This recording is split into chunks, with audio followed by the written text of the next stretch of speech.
Darren, help me, please. I'm curious. Why is the heir to the throne, Prince Charles, in Rome speaking at a G20 event? Well, he's come here to talk about climate change, and it's something that he feels very passionate about. He's talked in the past, hasn't he, repeatedly. And to be fair to Prince Charles, not just in recent years, but for decades, about the planet and how he feels that humanity is not necessarily having the best impact, that we do need to mitigate some of the damages we're doing. He is here to talk to leaders. I'm sure he's hoping that in many ways his argument, his status may well hold some weight. Though others would point out, Nigel, this is Prince Charles, who flew here on a private jet, will then go on to Glasgow on a private jet, as a man possibly has one of the largest carbon emissions individually of anyone on the planet.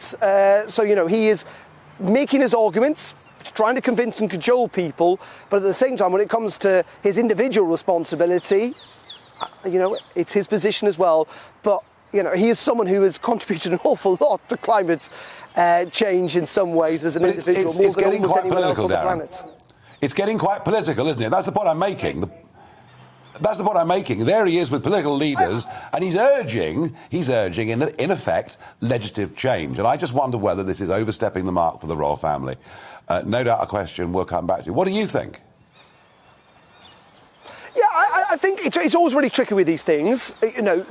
Prince Charles may well argue, and we're going to hear from him actually later on this morning, that this isn't necessarily political. Actually, in many ways, we should get the politics away from it. He would argue that humanity and the future of our planet genuinely is at stake here, and that action does need to be taken, and that there is large political consensus in all of this. I think the argument he would make is that I think almost every leader around the world accepts climate change is happening, accepts that humanity is contributing towards it. It's just how much you try and mitigate that and at what cost that may well come at. But yes, of course, there will be critics who are suggesting that this is the heir to the throne getting too much involved, though we did hear from the Queen.